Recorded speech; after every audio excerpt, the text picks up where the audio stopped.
Armsad sõbrad, hea kogudus, me alustame märtsikuu esimest virtuaaljumalateenistust Toronto Eesti Baptisti koguduses. Kevad ei ole enam kaugel. Sõltumata sellest, mida lumehanged või midagi muud väljas räägivad, me teame seda, et kevad ei ole kaugel. See on nii sarnane meie usueluga, et vahel on meie olukorrad sellised, kus olukorrad ütlevad ühte asja, aga me teame, et midagi on juba valmis pandud, midagi on peagi tõeks saamas. Täna me räägime ka usust. Tänases jutluses tahan rääkida vaimulikust sõjapidamisest ja vaimulikust sõjavarustusest ja sealgi väga-väga olulisel kohal on just nimelt usk. Tänase algussõna jagab meile Linda ja muusikaga teenib Toronto Eesti Baptisti koguduse ansambel. Ja kuna on kuu esimene pühapäev, siis mälestame ka Kristuse surma teenistuse lõpus. Nii et kui seal võimalik on ja soovid osa saada, siis pane endale valmis leib, mida murda ja vein või mahl, mida juua. Hea meel on, et sa oled täna koos meiega. Me palume õnnistust tänasele teenistusele ja me alustame Jeesuse Kristuse kallil nimel.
Good morning. Ed and I have a morning routine, as you probably do as well. It is our way of starting our day, and this is what it looks like. We wake up earlier and earlier as we get older and older, grab a cup of coffee, and then we each go to our different spaces, which are actually in different rooms. Ed to his spot in the living room, and I go to my reading chair, which is by a window in the dining room. In our separate spaces, we read the news, we journal. I'm not as faithful as Ed. Ed has been a faithful journaler for decades. We do Wordle, and we pray.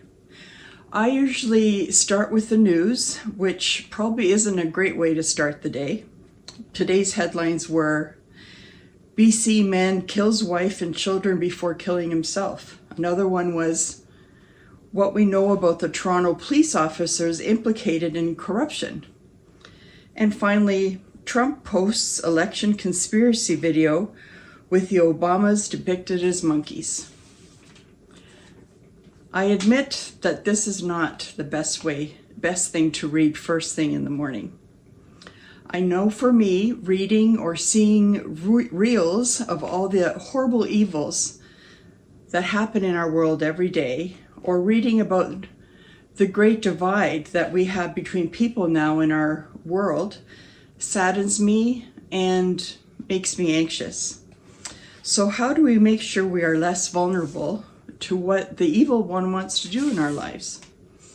1 Peter 5, verse 8 tells us that Satan and his angels, like a roaring lion, prowls around seeking whom he can devour. And although we need to be so aware of the reality of Satan and evil, a good way to combat this is with peace and confidence that God is in control and has already overcome the world. John 16:33 says, I have told you these things so that in me you may have peace. In this world you will have trouble, but take heart. I have overcome the world. And Isaiah 41:10 says, so do not fear, for I am with you. Do not be dismayed, for I am your God.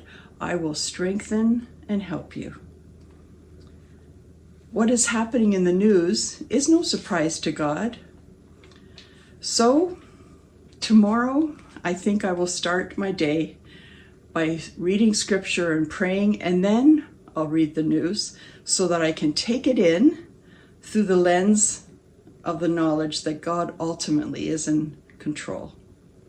One of my favorite verses in Hebrew 1, verse 3 says, He sustains the universe by the mighty power at his command.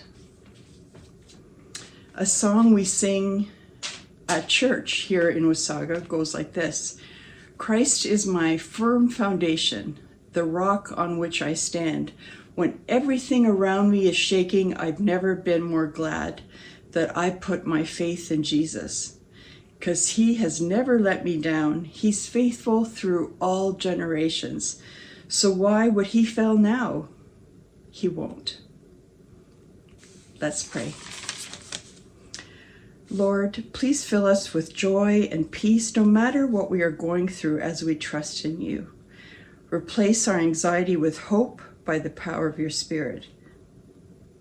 And now we ask you to bless the rest of the service and Pastor Timo as he brings us your message today.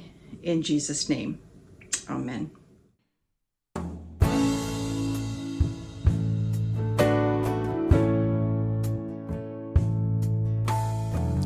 I faced a mountain that I never faced before. That's why I'm calling on you, Lord. I know it's been a while. Lord, please hear my prayer. I need you like I never have before. Sometimes it takes a mountain, sometimes a troubled sea, sometimes it takes a desert to get a hold of me. Your love is so much stronger than whatever troubles me. Sometimes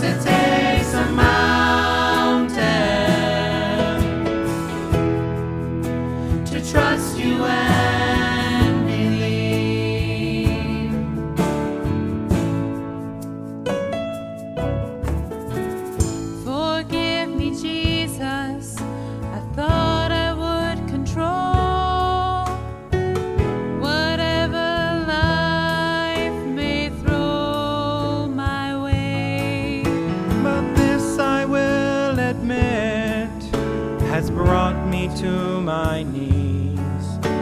I need you, Lord, and I'm not ashamed to say.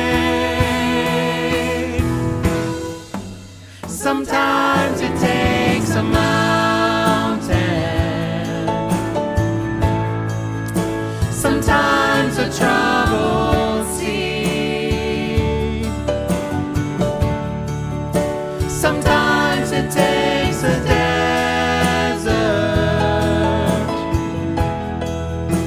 to get a hold of me. Your love is so much stronger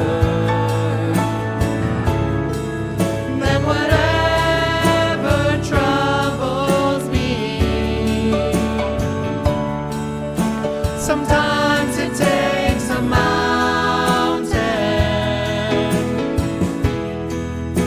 to trust you and believe. Sometimes it takes a mountain, sometimes a troubled sea, sometimes it takes a desert to get a hold of me.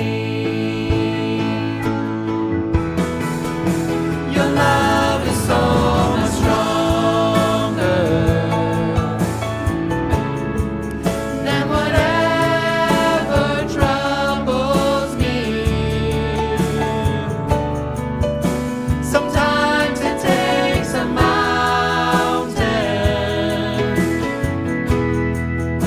to trust you and believe.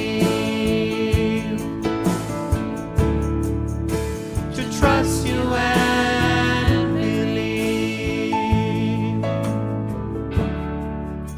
To trust you and believe.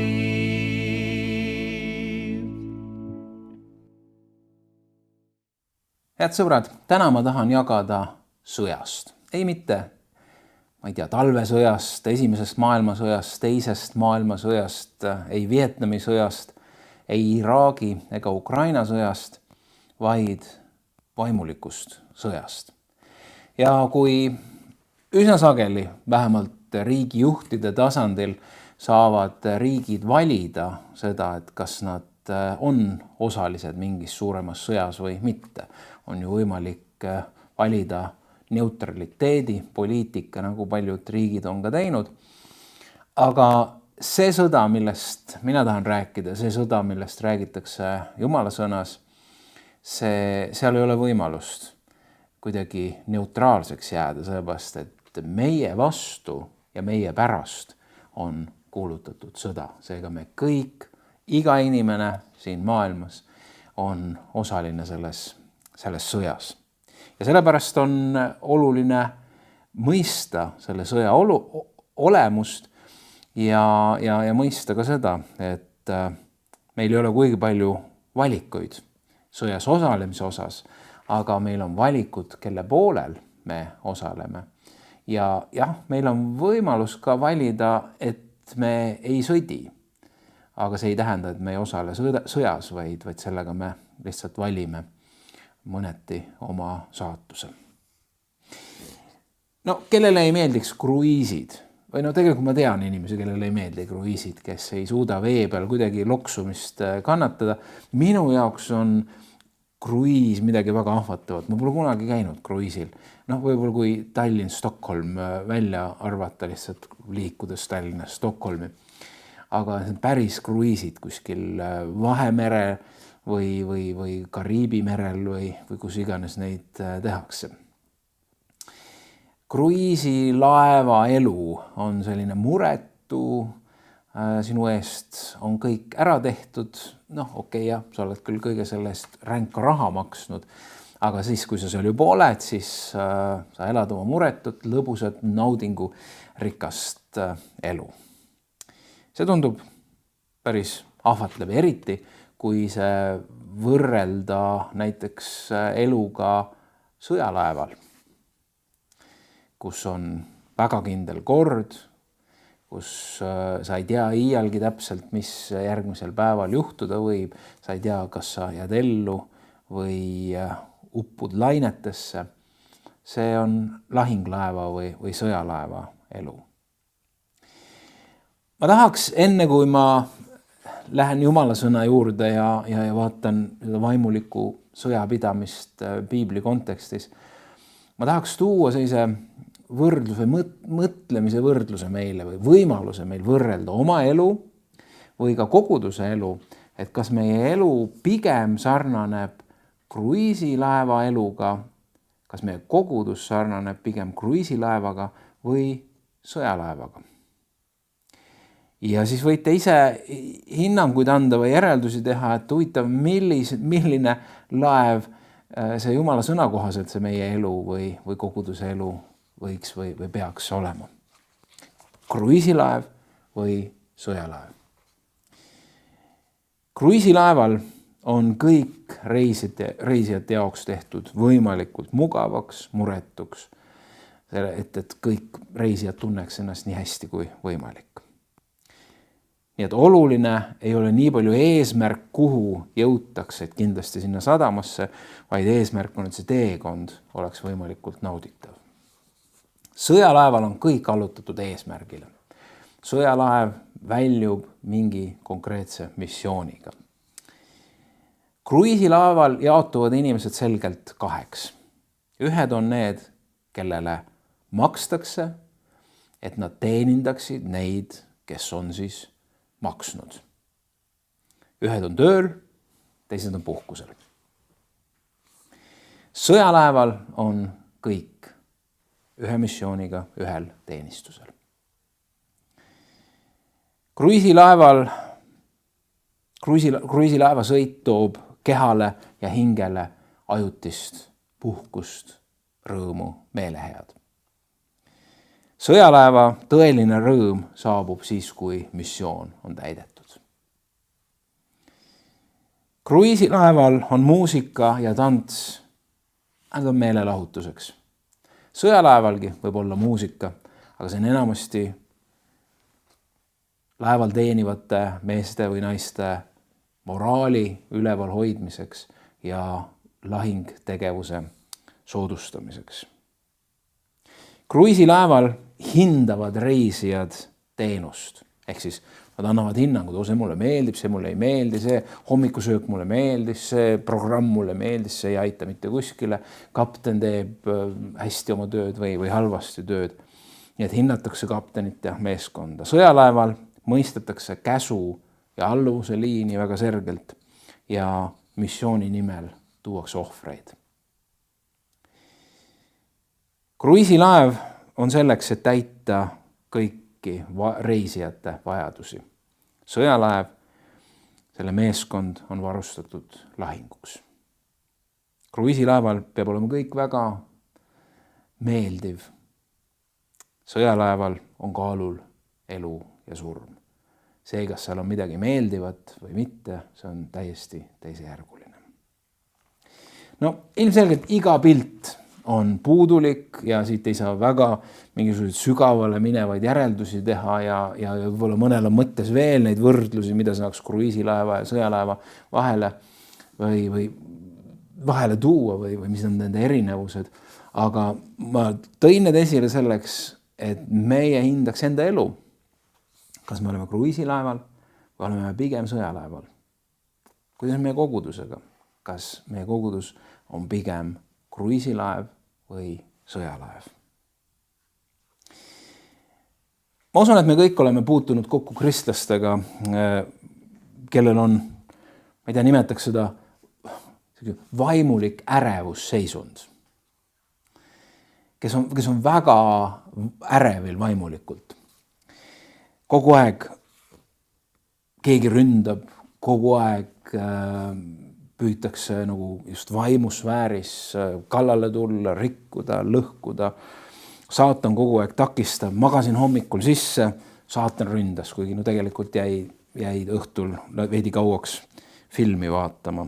Toit kõrbeb põhja, saatan ründab. kuigi tegelikult jutustasid oma sõbra või sõbrannaga telefonis veidi kaua. Ma ei tea, liiga kõrge elektriarve saatan ründab, kuigi tegelikult pole see vaevunudki vaatama, et äkki on võimalik mingisuguseid soodsamaid elektripakette siis kokku leppida. Politsei tegi trahvi, saatan ründab, kuigi tegelikult sa lihtsalt ületasid kiirust. On selliseid inimesi, kes ükskõik, mis elus juhtub, kus on kogu aeg, saatan on kuskil peidus, kuskil tema kõrvad paistavad ja see, ma nimetaksin seda selliseks vaimulikuks ärevusolukorraks, et või see võiks veel naljakamaid ja vähem naljakamaid näiteid tuua. Kogu aeg on üks lahinguolukord, kogu aeg on vaenlane, kes rikub ja kiusab.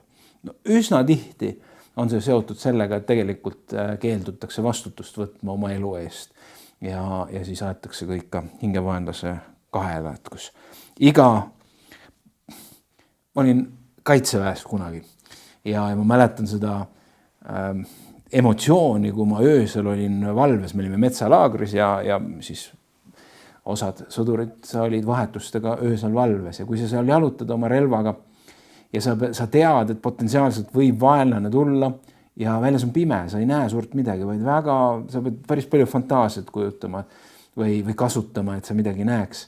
Ja siis on loomulikult iga puu on vaenlane ja iga põõsal on vaenlase sinel seljas ja iga hääl metsast on vaenlase astumine või relva laadimine või midagi sellist.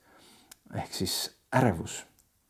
Ja vahel võime olla ka vaimulikult väga-väga ärevad, kus me liialdame selle vaimse maailmaga. Ja loomulikult on siis see teine pool, kus ma usun, teame ka kristlasi, kes absoluutselt ei arvesta vaimse maailmaga. Nad elavad täpselt nii, nagu maailma inimesed hinnates kõiki väga kas mõistuspäraselt või materiaalselt. Et kui midagi on, mida siis keegi ka koguduses tõlgendatakse vaimseks, siis tal on alati 100 selgitust sellele ratsionaalselt ära seletada, et siin ei ole midagi vaimsega pistmist, see on lihtsalt mingi asjade kokku langemine või see on kellegi ettekujutus. Ja nüüd sa mõistad, ma olen toonud need 2 poolt, seal kuskil jookseb see piibellik tee, seal kuskil vahel jookseb see tee, mida siis meile õpetab Uus Testament ja kuidas läbi aegade kirik on toiminud. Ja kirik ei saa toimida eitades vaimu maailma. Jumala laps ei saa elada eitades vaimu maailma. Või tegelikult natuke nagu saab, aga siis ta on ilmselgelt kaotaja poolel. Sest kui su ümber käib sõda ja see sõda on sinu pärast ja sina lihtsalt eitad seda, siis ega see ei tõsta sind sõjast välja. Sul puudub lihtsalt võimalus või sa oled ise valinud selle, et sa ei kaitse ennast ja sa oled vaenlasele kerge saak. Peetrus kirjutab oma esimeses kirjas 5. peatükis salmid 6-9. Alanduge siis Jumala võimsa käe alla, et tema teid ülendaks õigel ajal. Heitke kõik oma mure tema peale, sest tema peab hoolt teie eest. Olge kained, valvake, teie süüdistaja, kurat.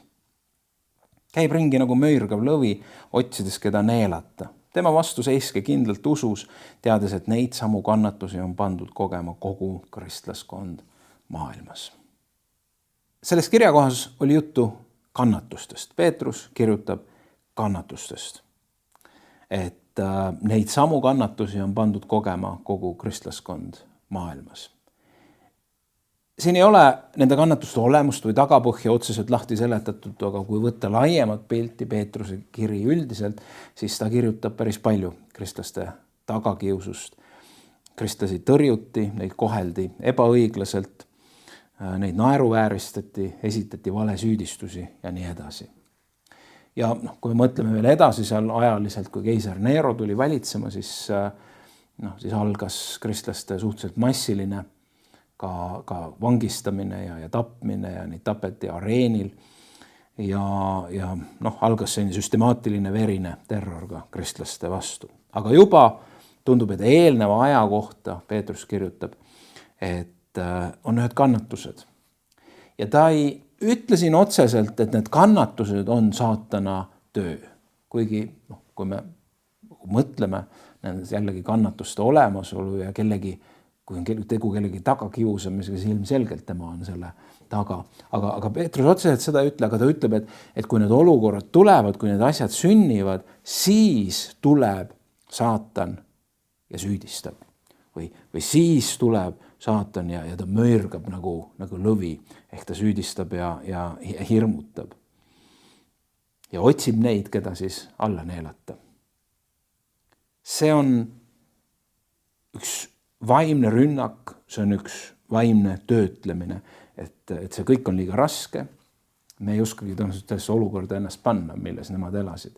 Et see kõik on liiga raske, Jumal ei hooli, tõenäoliselt kõik see Kristuse ülestõusmine ja see kõik ei vasta ikkagi tõele ja jüngrid ja apostlid ei tea, mida nad räägivad või siis valetavad ja sina ei sobi selleks ja Jumal on kaugel kõrgel ära ja anna alla. Et parem kummarda keisri ees ja miks sa teed oma elu keerulisemaks. See on midagi, mida Peetrus toob esile, et kui need olukorrad tulevad, siis on oht see, et hingevaenlane tuleb, see süüdistaja tuleb, see möörgaja tuleb ja hakkab ähvardama, hakkab hirmutama ja muudab sinu ka füüsilise kannatuse vaimseks läbikukkumiseks, vaimseks langemiseks. Ja selle kohta ütleb Peetrus, et sa ei ole erakordne, kui sa seda tunned. See on kristlastele üldiselt praeguses ajas, aga püsi ustavana, püsi kindlana, seisa kindlalt usus. Paulus hoiatab meid seoses raskustele, tagakiusule, reageerimisega, et ärge reageerige inimlikult. Et kui meie vastu võib-olla tullakse inimlike vahenditega, ma ei tea, juhtub, keegi hakkab taga kiusama, keegi hakkab taga rääkima, me jääme kuidagi kellelegi jalgu. Igasuguseid ebameeldivaid suhteprobleeme on selles maailmas ja me keegi ei ole välistatud, et me kas oma teadmatusest või rumalusest või millest iganes loome mingisuguse olukorra, kus me anname põhjust kellegi kuidagi niimoodi reageerida või meie vastu tulla. Ja nüüd, kui meie vastu tullakse, siis meil on võimalus, kuidas me reageerime sellele, kuidas me vastame sellele. Ja Paulus kirjutab näiteks korintlastele, et ära seda viga tee, et kui sinu vastu tullakse, ära sõdi vastu lihalike vahenditega või siis ka emotsionaalsete vahenditega, vaid see on olukord, mis tuleb sinu vastu ja saatan tahab seda ära kasutada selleks, et sina vaimulikult laguneksid, langeksid, kaotaksid. Ja sellepärast ta kirjutab korintlastele, et ka lihalikus ihus elades, me oleme lihalikus ihus, aga selles elades ei sõdi, me mitte selle loomuse järgi. Meie võitluse relvad ei ole ju lihalikud, vaid need on Jumalas vägevad kindlustuste mahalõhkumiseks. Ehk üsna sageli mingisuguste konkreetsete tegude, mingi vastuseisude, kõige selle taga on üks kindlustus. See tegu ei pruugi otseselt olla vaimne, aga seal taga võib olla üks vaimne kindlustus. Ja nende lõhkumiseks ei piisa meie lärmamisest, ei piisa meie vastu, ma ei tea, tegemisest, kui keegi meile midagi teeb. See ei muuda midagi, vaid Paulus ütleb, et võidelge ühte vaimulikku võitlust. Ja see vaimulik võitlus, kui sa kasutad õigeid relvi ja õigeid vahendeid, õigeid reageeringuid, siis need on võimelised muutma neid aluskindlustusi, mis üldse põhjustavad neid probleeme ja meie vastu tulekut. Kui me räägime sõdimisest ja võitlemisest, siis see võib tunduda natuke nagu hirmutav ja mõtleme ju sõja peale, et hirm on väga tugev emotsioon seoses sõjaga. Aga kui Piibel räägib vaimulikust sõjapidamisest, siis see ei räägi millestki, et me istume hirmunult kuskil kaevikus ja kuulid lendavad igal pool ja meie ainuke eesmärk on äkki me jääksime ellu ja nutame ja halame seal. Vaid Paulus kirjutab, Johannes kirjutab oma esimeses kirjas, et jah, igaüks, kes on sündinud Jumalast, mõtle, kas sa oled sündinud Jumalast. Sest Piibel ütleb, et kõik, kes on sündinud Jumalast, need võidavad maailma ära. nad on võitjad. Ja see ongi võit, mis on võitnud ära maailma, see on meie usk. Ehk kui sa oled uuesti sündinud, siis sa oled sündinud võitjaks või lausa rohkem kui võitjaks. See on positsioon. Aga sellelt võitja positsioonilt on vaja teadlikult reageerida, teadlikult elada ja olla ka teadlikult see, kes varustab ennast varustusega, millega selles sõjas olla võitja ja edukaks. Et meil on vaja uskuda seda, kelleks Jumal on meid loonud. Watchman Nee on ütelnud, et sa ei võitle võidu pärast, vaid sa võitled, kuna sa oled võitja. Ehk sa ei võitle selleks, et nagu saada võitu, vaid võit on juba käes ja kuna see võit on juba käes, siis see paneb sind julgelt ja innukalt võitlema. Nii et sõda ei sõltu meist, see on juba välja kuulutatud. Ja võib öelda, et isegi võit ei ole otseselt meie võita, sellepärast, et Jeesus on juba võitnud. Aga meil on vaja kasutada nüüd seda aega, seda tarkust, mis meile on antud, ja seda relvastust või varustust, mille Jumal on valmis pannud selleks, et me selle võidu siin elus välja kannaksime. Ja ma loen selle tuntud kirjakoha, kui vaimulikust sõjavarustusest räägitakse, siis ei saa mööda minna Efesuse kirja 6. peatükist. Viimaks veel, saage vägevaks issandas ja tema tugevuse jõus. Pange ülle Jumala sõjavarustus, et te suudaksite seista kuradi salanõude vastu. Meil ei tule ju võidelda inimestega, vaid meelevaldade ja võimudega. Selle pimeduse maailma valitsejatega, kurjade taevaaluste vaimudega. Seepärast võtke kätte kõik Jumala sõjavarustus, et te suudaksite vastu panna kurjal päeval ja jääda püsima, kui te olete kõik teinud. Seiske nüüd ja teie niuded olgu vöötatud tõega ja teil olgu seljas õiguse soomusrüü ja teie jalgades olgu valmidus minna kuulutama rõõmusõnumit rahust. Kõigepealt aga võtke kätte usukilp, millega te võite kustutada kõik kurja põlevad nooled. Võtke ka päästekiiver ja vaimu mõõg, see on Jumala sõna ja palve ja anumisega palvetage igal ajal vaimus. Meie sõjavarustus ei ole siis nii palju soorituse küsimus, et me saame kuidagi selle varustuse oma mingisuguste tegude ja soorituste pealt, vaid see on positsiooni küsimus, kes me oleme Kristuses. Ja meid kutsutakse üles ka ju riietuma Kristusega. Riietu Jumala sõjavarustusega, riieta Kristusega. Ja ma usun, et Paulus otse kui kirjutab tegelikult lahti siin seda, et mismoodi me siis riietume Kristusega. Ja see Kristusega riietumine ongi ka sõjavarustuse selga panemine. Peab ütlema, et Paulus kasutab näitena tolleaegset kõige efektiivsemat ja kõige edukamat sõdurit. See on Rooma sõdur. See on tema varustus. Ja see oli omamoodi disaini ja tehnoloogia tipp. Kusagilt ei oleks leidnud paremat. See on see, mida siis nüüd Paulus kirjeldab, et see on kristlaste roll ja võimalus, kuidas selles vaimulikus sõjapidamises võidelda just sellise varustusega. Ja ta hakkab pihta tõevööst. Tõevöö.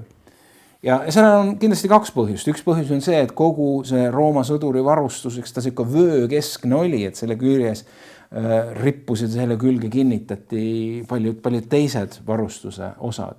Aga teine pool, kui võtta vaimuliku poole pealt, siis kes on saatan või mis on tema põhiline relv? Ta põhiline relv, kuidas ta tuleb meie vastu ja millega ta saab meid rünnata, on vale. Ta tuleb ja valetab. Juba Eedeni aias ta alustas oma pooltõdedega, mis on samuti ju vale. Ja kui vaenlase põhiline relv on vale, siis on ilmselgelt meil vaja vöötada enda niuded tõega. Ja tõde on Jeesus Kristus, tõde on Jumala sõna. Ta valetab sinu, ta valetab olukordade, ta valetab Jumala kohta, aga meil on tõde Jumala sõnas. Saatana teine nimi on vendade süüdistaja. Ja kui vaenlane tuleb süüdistusega, siis mida meil on vaja? Meil on vaja õiguse soomusrüüd. Midagi, mis on kõrgem meie õigusest ja see on meie õigus Jeesuses Kristuses. Sellelt põrkuvad vaenlase need valed ja süüdistused tagasi. Ühed kõige innovatiivsemad varustuse nagu detailid või osad Rooma sõduril olid nende jalanõud. Sellised kõrgelt sandaalitaolised nahast jalanõud, mis olid väga mugavad, väga pehmed ja samas väga vastupidavad ja need võimaldasid sõjaväel liikuda väga kiiresti ka väga keerulise pinnasega maastikul. Ja see andis tohutu eelise teiste sõjavägede ees. Ja Paulus võrdleb neid jalanõusid rahu evangeeliumiga või rõõmusõnum rahust. Rahu Jumalas on see meie kindel jalgealune ja samas me ei saa mitte kuidagi olla võidukad oma vaimulikus sõjapidamises, kui meie ei ole need, kes me seda rahu ja rõõmu sellesse ühiskonda viime. Usukilp on samuti, või kilp Rooma sõduril, aga meil usukilp, väga-väga oluline varustuse vahend. Ja kui me lihtsalt mõtleme selle suure kilbi peale, mis Rooma sõduril käes on, kaugrelvad tollel ajal olid ju vibunooled. Ja sellega sai kaitsta eest, sellega sai ülevalt kaitsta külje pealt. Aga mida ei saanud mitmest kohast korraga kaitsta. Ja nii võib-olla olete kuskil ka filmidest näinud seda, kui siis Rooma armee läheb ja toimub vastase poolt viburünnak, et nooled lendavad, olgu nad siis põlevad või mitte, siis võeti selline põlvedel asend ja need kilbid asetati niimoodi, et esimesed panid ette, järgmine kattis oma kilbiga ees oleva sõduri pea, et tekkis selline nagu maja omamoodi, kaitse, turvaline, et kõik oli eest ja pealt kaetud. See on usukilp. Tooser on ütelnud, et usk on pilk Jumala iseloomule keset olukordi, mis räägivad vastupidist. Ehk on olukorrad, mis ütlevad, et ma ei tea, Jumal on unustanud sind, sa ei saa iialgi seda, see ei juhtu mitte kunagi ja nii edasi, nii edasi. Ja me otsustame, et ma vaatan sellele, mida Jumala sõna räägib sellest. Mida Jumala sõna räägib Jumalast, mida Jumala sõna räägib minust või minu olukorrast. Usukilp. Meie sõda toimub meie mõtetes ja seega ei jäta Paulus esile toomata ka Rooma sõduri väga olulist varustuse osa ja see on tema uhke kiiver.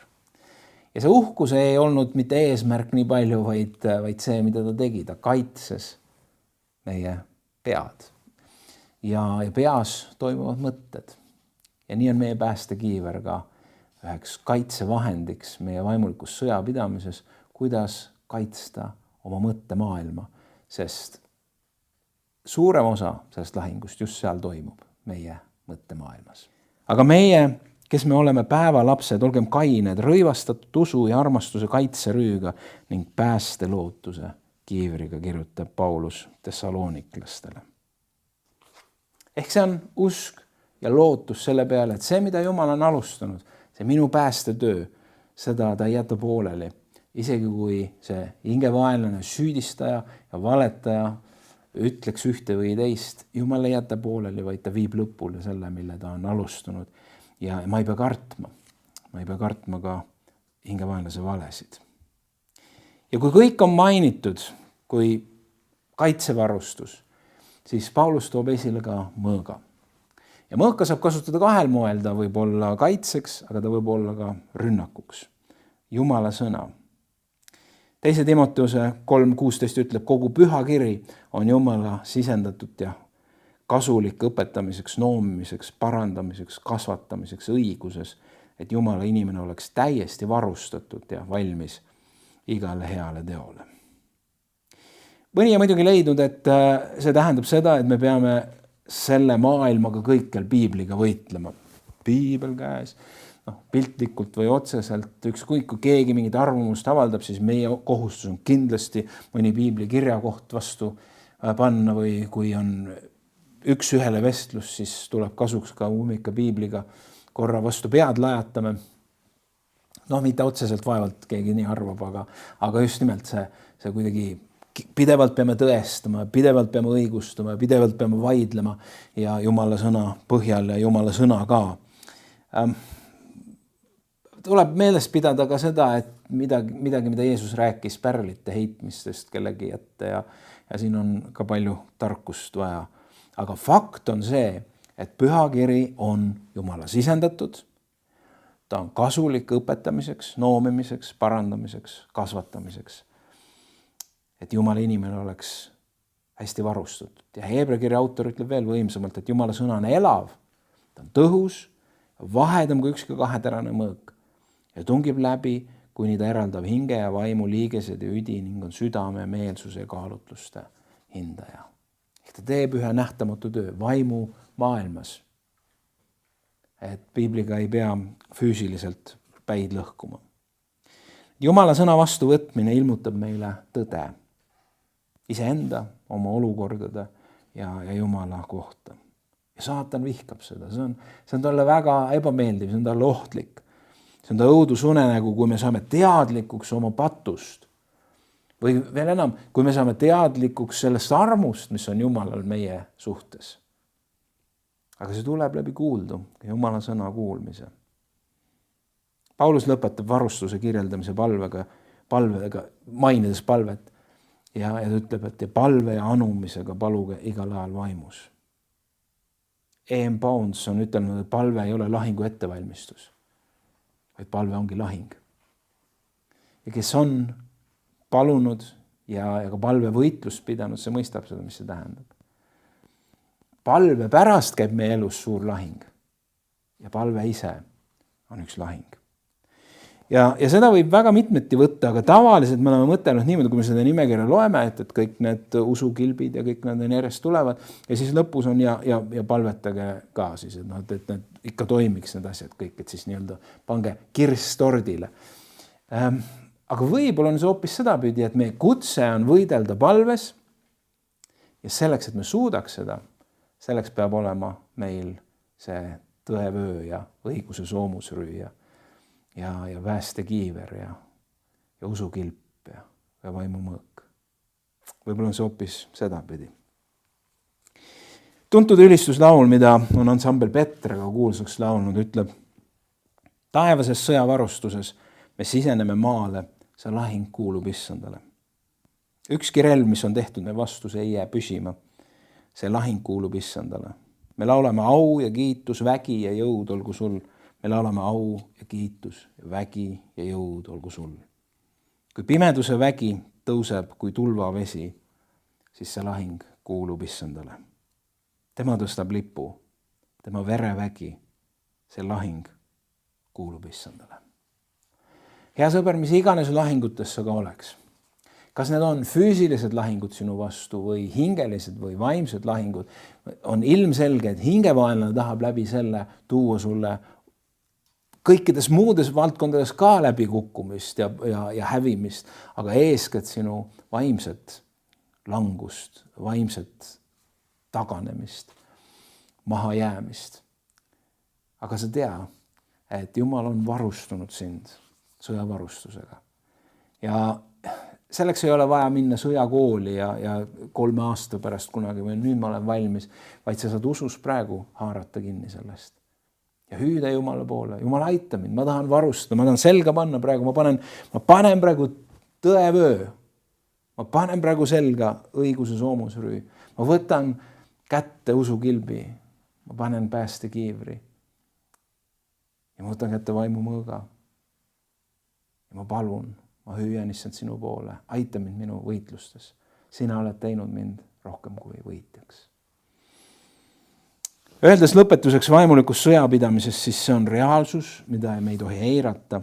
Me oleme sündinud vaimulikule lahinguväljale ning Jumal on kinkinud meile kõik, mida me vajame, et jääda püsima ja olla võitjad. Kuid mitte omast jõust ja tarkusest, vaid kõik algab Jumalale alistumisest. Alanduge Jumala võimsa käe alla, kirjutas Peetrus. Ja see on põhjus, miks me julgusega võime riietada ennast igal hommikul selle tõevöö ja õiguse soomusrüü ja rahu evangeeliumi jalanõude ja usukilbi ja päästekiivri ja palvetega, teades, et sellisena riietatuna ei ole vaenlasel mitte ühte relva, mitte ühte võimalust meie vastu. Isa, tänu sulle, et me võime olla sinus võitjad. Tänu sulle, et kui me võib-olla praeguses olukorras, kus me oleme, võime olla haavatud, võib-olla kaotanud lootuse, võib-olla käega löönud, et vaenlane on liiga tugev, need olukorrad on liiga suured, siis sina võid oma püha vaimuga tõsta meid täna praegu ülesse. Ja teha meile nähtavaks ja mõistetavaks ja taibatavaks selle sõjavarustuse, mille me praegu saame usus enda selga panna ja mõista, et me oleme võitjad ja me võime püsti tõusta ja me võime edasi minna ja me ei pea kartma hinge vaenlast, vaid me võime alanduda, Jumal, sinu ette ja ülistada ja austada sind oma eluga. Tänu sulle. Amen.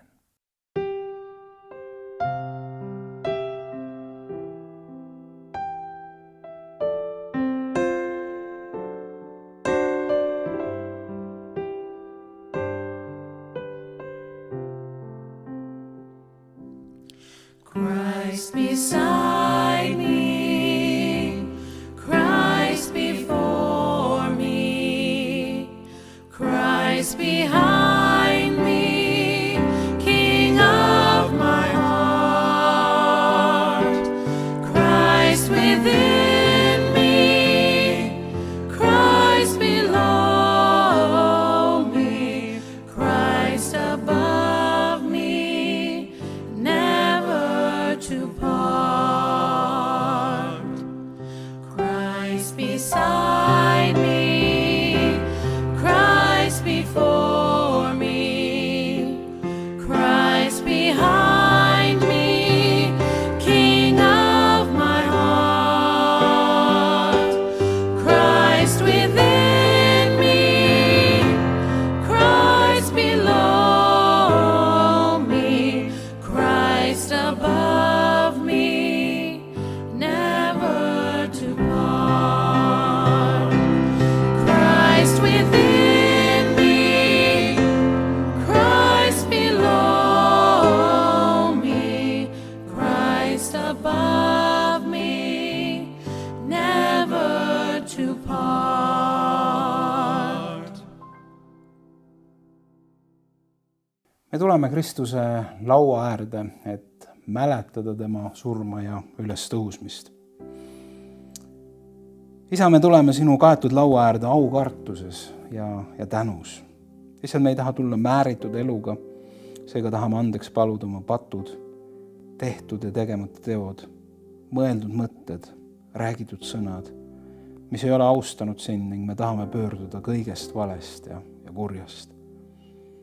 Ja anna armu meile, kui see on midagi väga konkreetset meie südames esile tood. Anna meile armu sellest meelt parandada ja pöörduda. Puhastame südamed. Me tahame koos Taavetiga paluda, loo mulle, Jumal, puhas süda, uuenda mu sees kindel vaim. Ära heida mind ära oma palge eest, ära võta minult ära oma püha vaimu. Anna mulle tagasi rõõmustus sinu päästest ja heameelne vaim. Toetagu mind. Ise me tahame meenutada ja kalliks pidada kõike seda, mida sa oled teinud meie heaks, armastades meid kuni lõpuni. Nii kaugele, kui me oskame ja suudame mõtelda, kuni surmani. Issand Jeesus Kristus, las see laud olla meie jaoks armastuse laud, lootuse laud, tervenemise ja taasühinemise laud. Liida meid sinu kogudusena oma armastuse kaudu üheks, kasvata meis hoolimist ja armastust üksteise vastu, täida meid oma vaimuga ja luba meil osa saada sinust kui eluleivast ja elavast veest. Õnnistuse karikas, mida me õnnistame, eks see ole Kristuse vere osadus. Leib, mida me murrame, eks see ole Kristuse ihu osadus. Et leib on üks, siis ka meie paljud oleme üks ihu, sest me kõik saame osa sellest ühest leivast.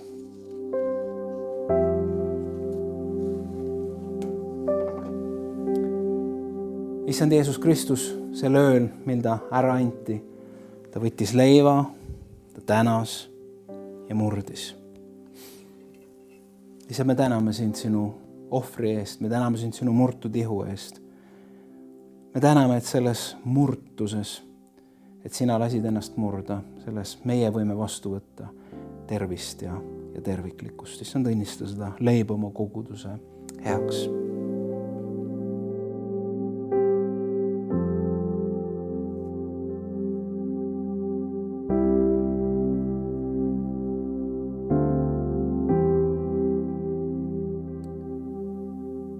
Armsad, see on Jeesuse murtud ihu sinu ja minu jaoks.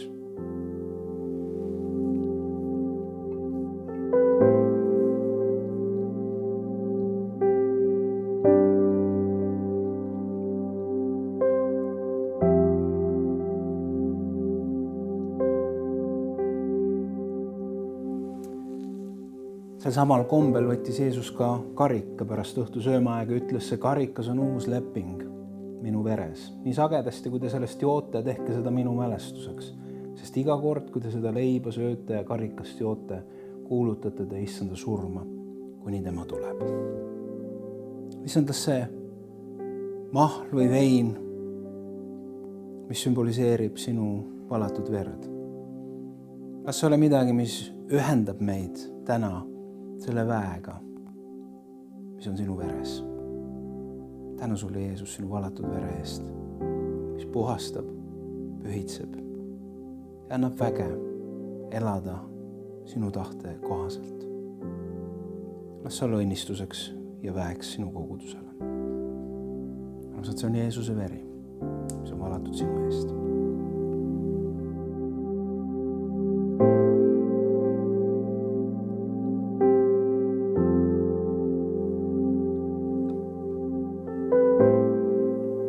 Palume nii, nagu Jeesus on meid õpetanud.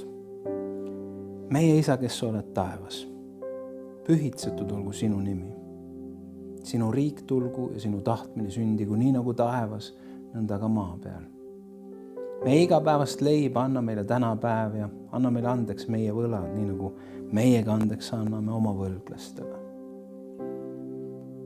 Ja ära saada meid kiusatusse, vaid päästa meid ära kurjast, sest sinu päralt on riik ja vägi ja au igavesti. Aamen.